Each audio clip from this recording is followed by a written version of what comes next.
11 দফা দাবি আদায়ে আজ আদিবাসী কংগ্রেসের পক্ষ থেকে গৌরনগর ব্লকের বিডিও মহোদয়ের নিকট এক ডেপুটেশন প্রদান করা হয়।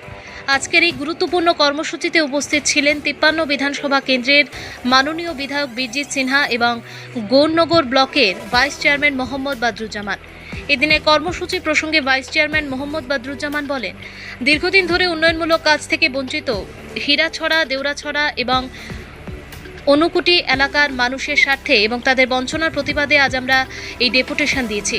তিনি আরও যোগ করেন, এডিসি প্রশাসন বা বিজেপি সরকার যদি এই গ্রামগুলোর উন্নয়নের জন্য ইতিবাচক পদক্ষেপ গ্রহণ না করে তবে আগামী দিনে আদিবাসী এলাকার আরও বৃহত্তর আন্দোলন গড়ে তোলা হবে।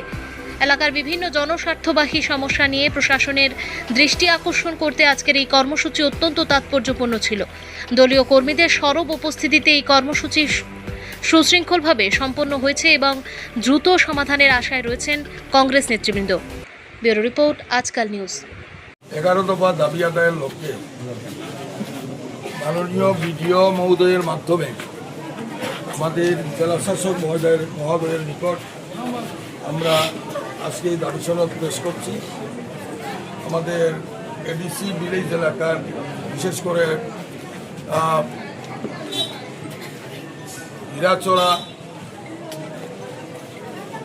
দেউরাছড়া এবং অনুকুটি, বিশেষ করে ওই গ্রামগুলো যেটা দীর্ঘদিন যাবৎ উন্নয়নের ছোঁয়া থেকে বঞ্চিত। এডিসি প্রশাসন বা বিজেপি গভর্নমেন্ট এই গ্রামগুলার প্রতি বিমাতৃস্বরূপ আচরণ করার প্রতিবাদে কংগ্রেসের তরফ থেকে আজকে আদিবাসী কংগ্রেসের মাধ্যমে আমরা আজকে এখানে গণ ডেপুটেশন দিতে যাচ্ছি। ভবিষ্যতে যে দাবি সনদগুলো যদি সরকারের তরফ থেকে একটা ইতিবাচক পদক্ষেপ গ্রহণ করে না হয়, আদিবাসী এলাকায় আরও বৃহত্তর আন্দোলন সংগঠিত করা হবে।